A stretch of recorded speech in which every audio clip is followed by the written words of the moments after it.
오늘 우리에게 주시는 하나님 말씀은 마가복음 3장 7절부터 19절입니다. 한 절씩 우리 읽겠습니다. 예수께서 제자들과 함께 바다로 물러가시니 갈릴리에서 큰 무리가 따르며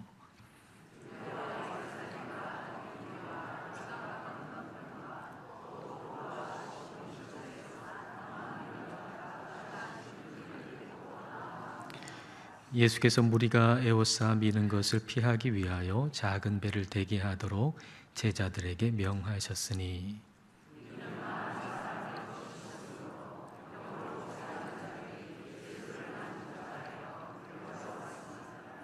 더러운 귀신들도 어느 때든지 예수를 보면 그 앞에 엎드려 부르짖어 이르되 당신은 하나님의 아들이니이다 하니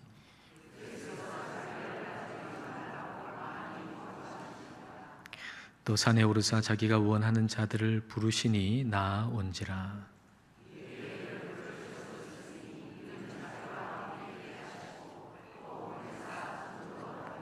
귀신을 내쫓는 권능도 가지게 하려 하심이로라.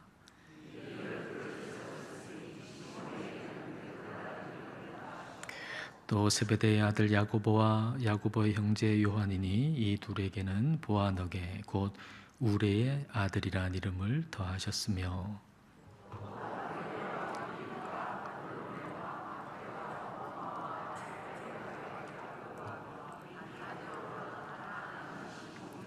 함께 읽겠습니다. 또 가룟 유다니 이는 예수를 판 자더라. 아멘. 오늘 우리가 읽은 본문은 두 가지가 뚜렷하게 대조를 이루고 있습니다. 전반부는 자신의 목적을 이루기 위해서 예수님을 따르는 무리, 군중들에 대한 얘기입니다. 그리고 후반부는 예수님께서 원하시는 대로 선택하신 제자들에 대한 이야기입니다. 무리와 제자, 이 둘 중에 우리는 어디에 속해 있습니까? 요즘같이 정체성이 혼동되는 시대 가운데 우리가 분명하게 해야 할 것은 바로 우리 정체성이죠. 우리는 예수님의 제자입니다. 우리는 주님의 부름을 받은 주님의 제자입니다. 그러면 주님의 제자의 특징은 뭘까요?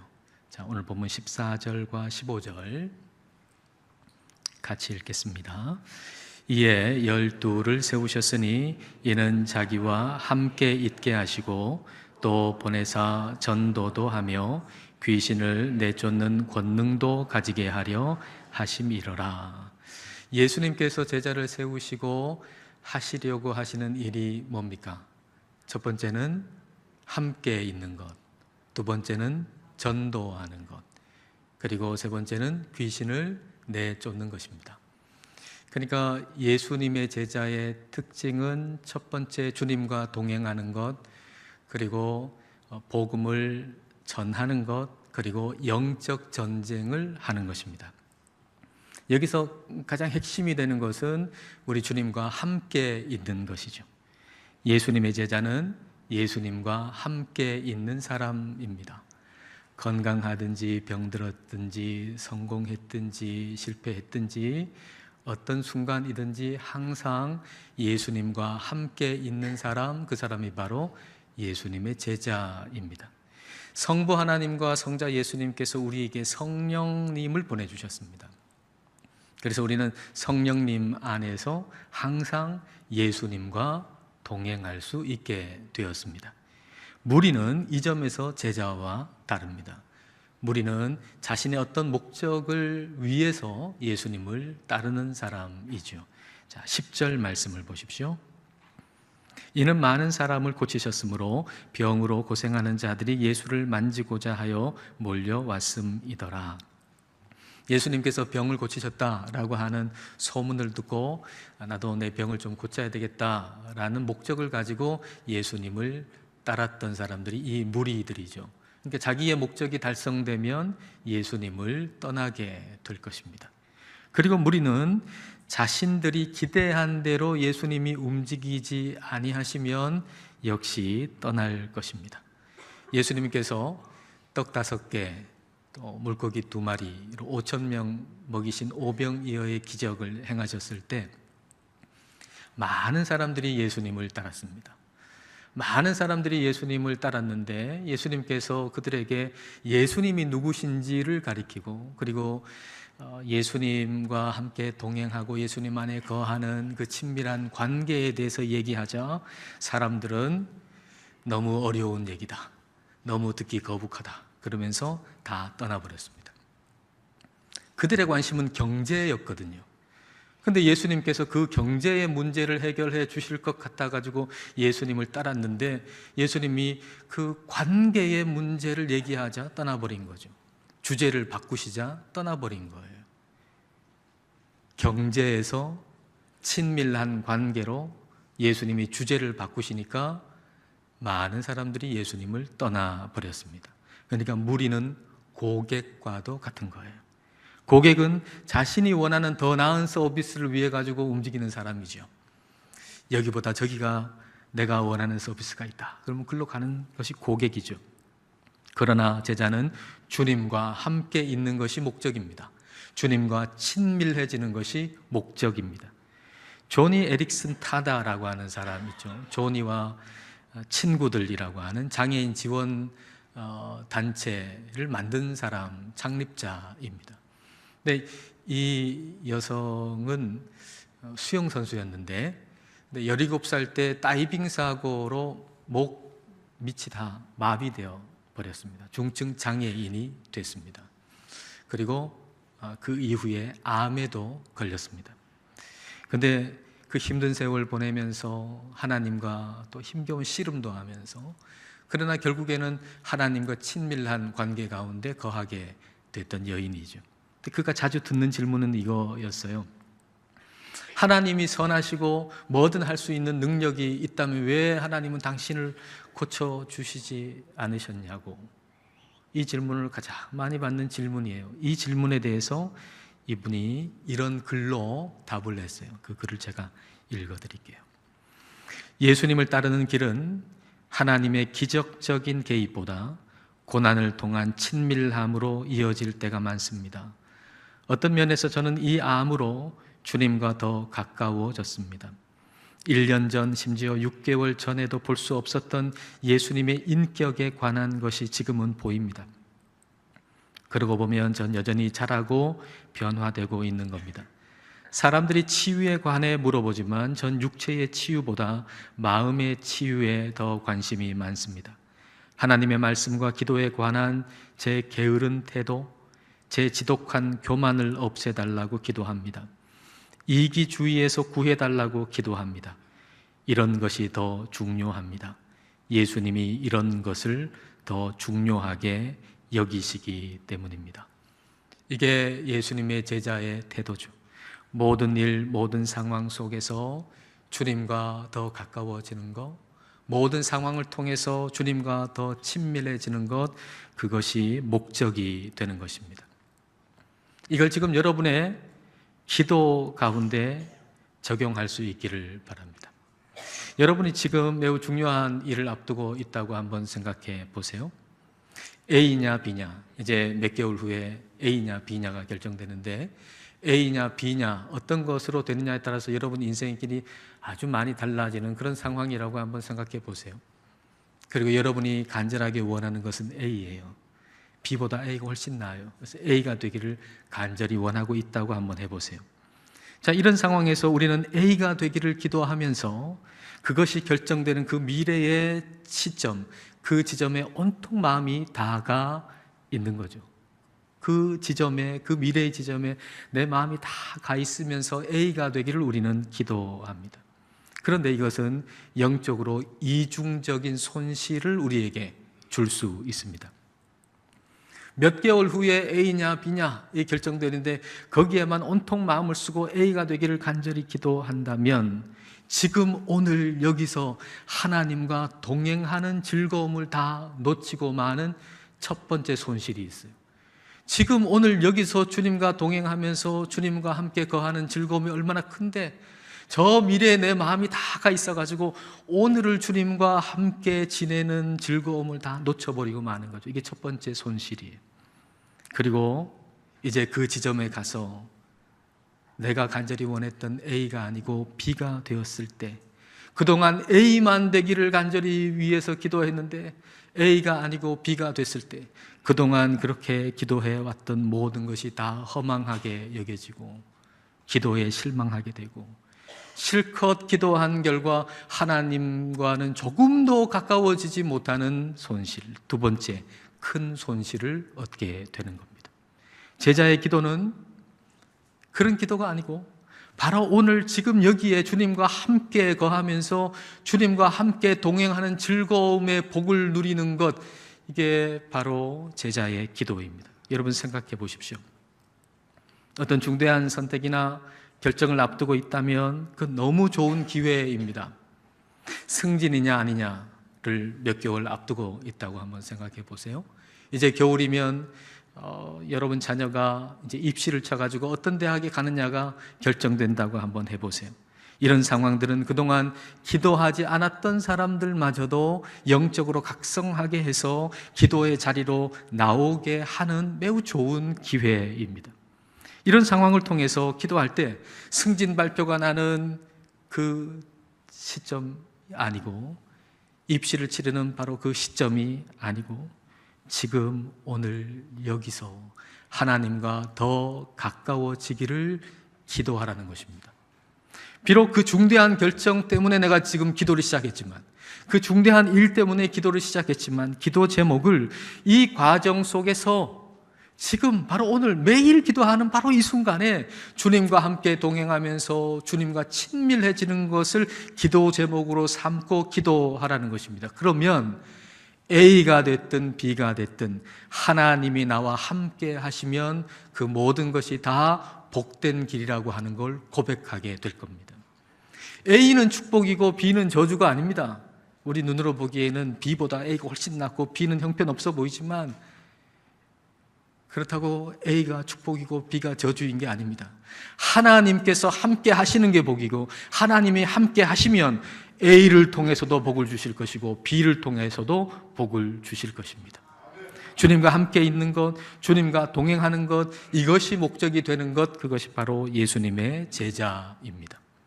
제자의 두 번째 특징은 전도죠. 이 역시도 예수님과 동행하는 것으로 설명할 수 있습니다. 내가 주님과 동행하는 즐거움이 얼마나 큰지 알기 때문에 저 사람도 예수님과 동행하기를 원하는 마음으로부터 전도가 시작되는 거죠. 제자는 주님과 함께 있는 것이 얼마나 좋은지 체험으로 아는 사람입니다. 주님과 함께 동행하는 것이 얼마나 좋은지 내 삶의 경험으로 아는 사람입니다. 그래서 다른 사람도 이 즐거움을, 주님과 함께 동행하는 즐거움을 알기를 원하는 마음이 생기는 거죠. 이스라엘 백성들이 출애굽해가지고 시내산에 왔을 때 모세가 시내산에 올라가고, 이스라엘 백성들은 모세를 기다리다가 오질 않으니까 지쳐가지고 금송아지를 만들었잖아요. 그러니까 하나님이 너희와 동행하지 않겠다, 너희와 함께 가지 않겠다. 그러니까 모세가 기도합니다, 하나님께. 그러니까 하나님께서 이렇게 모세에게 말씀하세요. 출애굽기 33장 14절입니다. 여호와께서 이르시되 내가 친히 가리라, 내가 너를 쉬게 하리라. 하나님께서 친히 갈 것이다, 하나님이 동행하겠다라고 말씀하시죠. 너를 쉬게 하겠다라고 하는 것도 역시 마찬가지죠. 쉼이라고 하는 것, 참쉼이라고 하는 건 하나님 안에서만 가능하잖아요. 하나님 안에 있을 때만 우리는 참쉼이 가능하기 때문에 내가 너를 쉬게 하겠다라고 하는 얘기는 내가 너와 함께 하겠다, 내가 너와 동행하겠다라는 말이죠. 근데 우리 하나님께서 내가 너와 함께 하겠다, 내가 너와 동행하겠다, 친히 가겠다 이렇게 말씀하셨는데 그 다음에 모세가 참 이상한 얘기를 합니다. 그 다음 절 볼까요? 출애굽기 33장 15절. 자, 같이 읽겠습니다. 모세가 여호와께 아뢰되 주께서 친히 가지 아니하시려거든 우리를 이곳에서 올려보내지 마옵소서. 하나님께서 친히 가리라 라고 말씀하셨는데 모세는 말하기를 하나님이 친히 가지 아니하시려거든 우리를 이곳에서 올려보내지 말라고 얘기를 하는 겁니다. 이 말의 의미가 뭘까요? 이 말의 의미는 이런 것입니다. 하나님, 저와만 동행해 주시면 안 됩니다. 이 이스라엘 백성들과도 함께 동행해 주셔야 합니다. 그 말이. 하나님, 저와만 동행해 주시면 안 됩니다. 이 모든 이스라엘 백성들과 함께 동행해 주셔야 됩니다. 모세는 하나님과 동행하고 하나님과 함께 있는 것이 얼마나 복된 것인 줄 알고 있는 사람이에요. 그래서 이스라엘 백성들도 하나님과 동행하기를 원하는 마음이 간절했던 것이죠. 전도한다는 것은 바로 이런 마음으로부터 시작되는 것입니다. 주님, 나와만 동행해 주지 마시고 나의 아들, 딸과도 동행해 주십시오. 우리 남편과도 동행해 주십시오. 우리 아내와도 동행해 주십시오. 우리 부모님과도 동행해 주십시오. 내 고등학교 동창 아무개와도 하나님 동행해 주십시오. 예수님의 제자는 주님과 함께 동행하는 즐거움을 아는 사람이에요. 단순히 머리로 예수님이 누군지 아는 것으로는 충분하지 않아요. 단순히 머리로 예수님이 누군가라고 하는 걸 아는 것으로는 충분하지 않아요. 왜냐하면 귀신도 그걸 알고 있기 때문이죠. 11절 말씀 볼까요? 더러운 귀신들도 어느 때든지 예수를 보면 그 앞에 엎드려 부르짖어 이르되 뭐라고 한다고요? 당신은 하나님의 아들이니라 하니 더러운 귀신도 알아요. 더러운 귀신도 예수님이 하나님의 아들이라고 하는 걸 안다고요. 그러나 귀신들은 주님과 함께 있는 건 원치 않죠. 예수님이 하나님의 아들이라고 하는 걸 알지만 예수님과 함께 있기를 원치 않아요. 그리고 사람들이 예수님과 함께 있는 것도 원치 않아요. 왜냐하면 마치 포도나무에 그 가지가 잘 붙어 있으면 좋은 열매를 맺게 되듯이 사람이 예수님과 함께 있으면 그 삶에 좋은 열매가 맺어진다는 걸 마귀는 알기 때문이죠. 그래서 사탄은 사람들을 어떻게 됐든지 간에 어떤 방법을 썼든지 간에 하나님과 우리 주님과 멀리 떨어뜨려 놓으려고 안간 힘을 쓰는 것입니다. 그러므로 주님과 함께 있는 기쁨을 알고 다른 사람이 또한 우리 주님과 함께 있는 기쁨을 누리기를 원하는 주님의 제자에게는 마귀를 대적하는 영적 싸움이 필수적이라는 것입니다. 영적 싸움을 싸우지 않으면 안 된다는 거죠. 전쟁은 영토 싸움이잖아요. 영적 전쟁 역시 영토 싸움입니다. 영적 전쟁에서의 영토는 바로 사람의 마음입니다. 사람의 마음. 악한 영은 사람의 마음이라고 하는 이 영토를 차지하기 위해서 생각을 사용합니다. 생각을 이용합니다. 오늘 보면 19절과 요한복음 13장 2절을 같이 보겠습니다. 또 가룟 유다니 이는 예수를 판 자더라. 가룟 유다가 예수님을 팔았잖아요. 어떻게 그렇게 됐을까? 요한복음 13장 2절에 마귀가 벌써 시몬의 아들 가룟 유다의 마음에 예수를 팔려는 뭘 넣었다고요? 생각을 넣었더라. 제자로 부름받은 가룟 유다가 예수님을 팔게 된 것은 그 시작이 예수님을 팔려고 하는 생각, 사탄이 넣어준 생각을 품었기 때문입니다. 사탄이 준 생각을 거부하지 않고 마음에 품은 것이죠. 마음의 영토에 사탄이 들어오도록 허용해 준 것입니다. 우리는 주님의 제자예요. 우리는 하나님의 사람들이에요. 저와 여러분은 하나님의 사람들이에요. 그래서 우리의 마음은 다 하나님의 것이에요. 그런데 우리의 마음은 하나님의 것이지만 우리의 마음이 하나님의 것이라고 선언하고 선포해야 돼요. 주장해야 돼요. 왜냐하면 우리의 마음이 자기 거라고 우기는 마귀 사탄이 있기 때문이죠. 독도는 누구 땅입니까? 독도는 우리 땅입니다.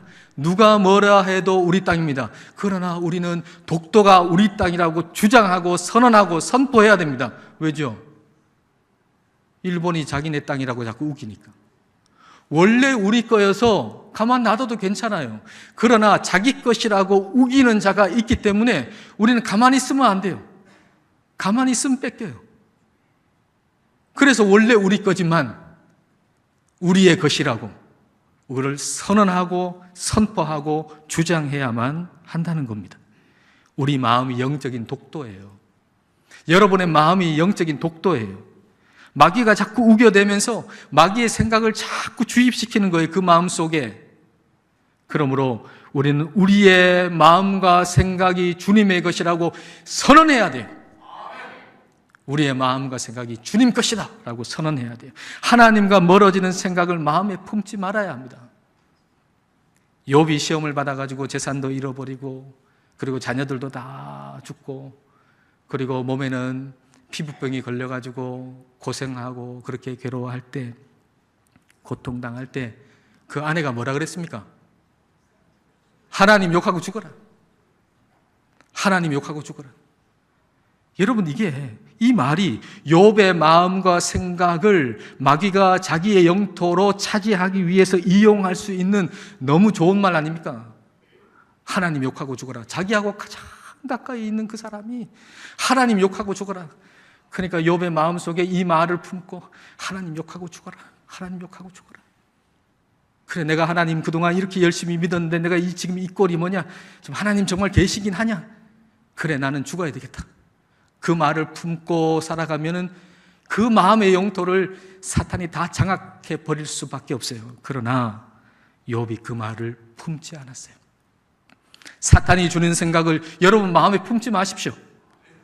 불을 품는데 어찌 타지 않겠습니까? 사탄이 주는 생각을 품는데 어떻게 하나님하고 가까워질 수가 있겠습니까?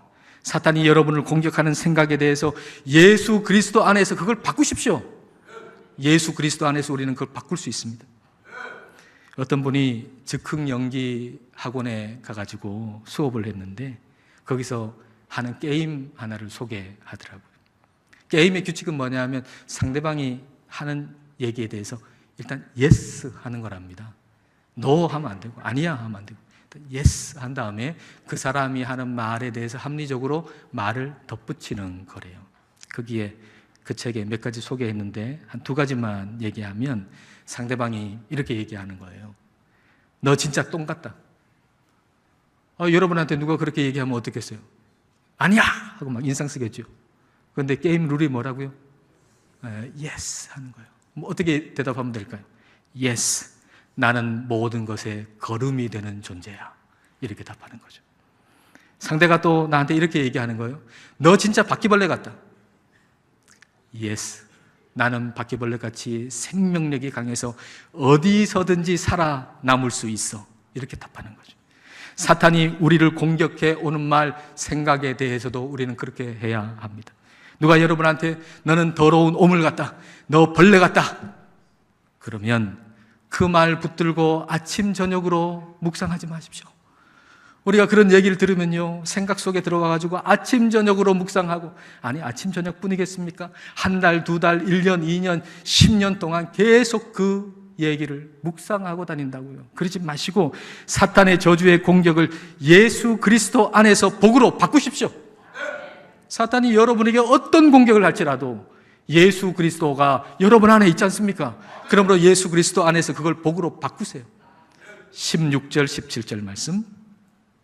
자, 같이 읽어볼까요? 이 12를 세우셨으니 시몬에게는 베드로란 이름을 더하셨고 또 세베대의 아들 야고보와 야고보의 형제 요한이니 이 둘에게는 보아너게 곧 우레의 아들이란 이름을 더하셨으며. 예수님께서 제자들한테 특별히 3명 아주 친밀하게 다녔던 그 3인방에게는 이름을 더하셨어요. 별명을 주셨어요. 시몬에게는 베드로란 이름을 더하셨죠. 돌, 반석이라는 것이고, 야고보 요한에게는 보아너게 우레의 아들, 천둥의 아들이라고 하는 이름을, 별명을 더하셨어요. 돌을 생각해 보세요. 돌은 그 자체로는 뭐 부정적으로 쓸 수도 있고 긍정적으로 쓸 수도 있잖아요. 베드로가 예수님 따르는데 실패했을 때 아마도 사탄은 베드로를 공격해 왔을 겁니다. 너는 예수님께 걸림돌이야. 너는 예수님께 걸림돌이야. 그런데 사탄이 우리에게 생각이라고 하는 형태로 공격하기 때문에 그게 내 생각인 것처럼 보이는 거죠. 나는 걸림돌이야. 그래 봐라. 내가 이렇게 했는데, 예수님을 배반했는데 나는 예수님께 걸림돌이야. 나는 예수님께 걸림돌이야.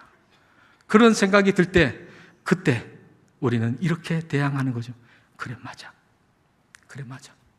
예수님이 날 도와주지 않으면 나는 걸림돌이지. 아니, 걸림돌보다 더 못하지. 여러분, 누가 나를 비난할 때, 나를 저주할 때 그 비난, 그 저주는 나를 잘 몰라서 그래요. 그 비난하는 것보다 나는 훨씬 더 못하죠. 훨씬 더 못됐죠. 훨씬 더 악하죠. 그런데 나 같은 죄인에게 예수님이 은혜를 베푸셨어. 그래, 나는 예수님께 걸림돌이 될 수밖에 없는 존재지만, 그러나 예수님이 나에게 은혜를 베푸셨어. 나 같은 죄인에게도 은혜를 베푸셨어. 그래서 나는 예수님 안에서 믿음의 반석이야 라고 선언할 수 있는 겁니다. 사탄이 저주하는 말, 그 생각을 끌어안고 끙끙거리지 마시고 예수 그리스도 안에서 그걸 복으로 바꿔버리십시오. 야고보 요한은 더 높은 자리에 올라가는 거, 거기에 관심 많았고요. 그리고 또 다혈질적이었고 성격도 급한 성격도 있었어요. 사탄이 너 보안하게다, 너 소리만 컸지 아무 쓸데없는 사람이다. 그렇게 할 때 그래, 맞다. 예수님이 나와 함께 계시지 않으면 나는 소리만 컸지 나는 아무 쓸데없는 사람이야. 그러나 예수님이 나 같은 사람에게 은혜를 베푸셨어. 나 같은 사람을 사랑하셨어. 그래서 사람들의 마음속에 예수 그리스도의 복음의 진리를 천둥같이 울리게 할 사람이다. 예수님 안에서 나는 사람들의 마음속에 복음의 진리를 천둥같이 울릴 사람이다. 그렇게 선언할 수 있다는 거예요. 실제로 요한은 그 어려운 시대, 박해의 시대, 그리고 세상의 권력자의 소리만 가득한 그 시대에, 그래서 믿는 사람들이 낙심하고 있는 그때 요한계시록을 써가지고 낙심한 성도들의 마음속에 복음의 진리, 예수 그리스도의 진리, 그 소망의 말씀이 천둥같이 울리게 했던 사람 아닙니까? 사탄은 여러분의 마음의 영토에 침입하려고 생각을 계속해서 이용할 겁니다. 여러분이 마지막 사는 날까지 여러분의 생각을 이용해서 여러분의 마음의 영토를 침입하려고 사탄은 그렇게 계속해서 공격해 올 것입니다. 그러므로 여러분의 생각을 잘 지키십시오. 여러분의 마음의 영토에 악한 영이 한 발짝도 들여놓지 못하도록 하십시오. 저와 여러분은 주님의 부름받은 주님의 제자입니다. 주님의 제자로서 주님과 함께 있고 다른 사람도 주님과 함께 있기를 원하여서 갈망하여서 전도하고 영적 싸움, 영적 전쟁으로 우리의 마음과 우리의 생각을 잘 지키고 하나님께만 더 가까이 나아가는 저와 여러분 되시기를 주님의 이름으로 축복합니다. 기도하시겠습니다. 이 시간 우리 기도하실 때 오늘 말씀을 기억하면서 주님의 제자로 살기를 기도하십시다.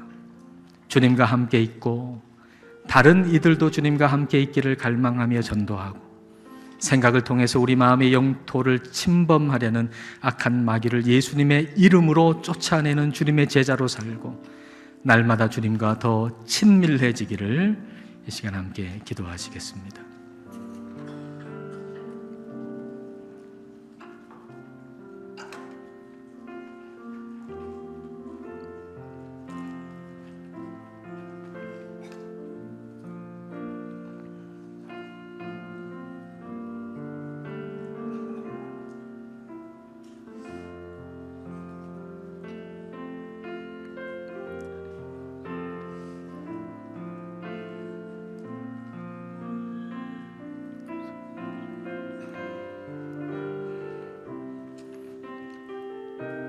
우리를 변함없이 사랑하시는 하나님 아버지, 우리를 부르시고 주님의 제자 삼아주셔서 감사드립니다.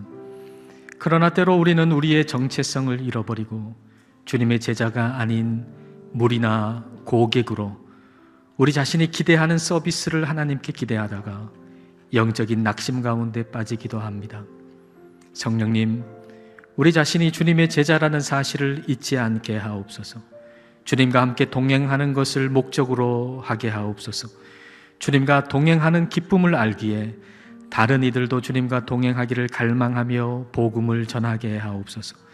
생각을 통해서 우리의 마음의 영토에 침범하려는 악한 마귀를 예수님의 이름으로 대적하게 하시고 예수님과 멀어지는 그 어떤 생각도 마음에 들여놓지 않게 하옵소서. 어디든 주님과 함께 동행하는 주님의 제자가 되게 하옵소서. 예수님 이름으로 기도드립니다. 아멘.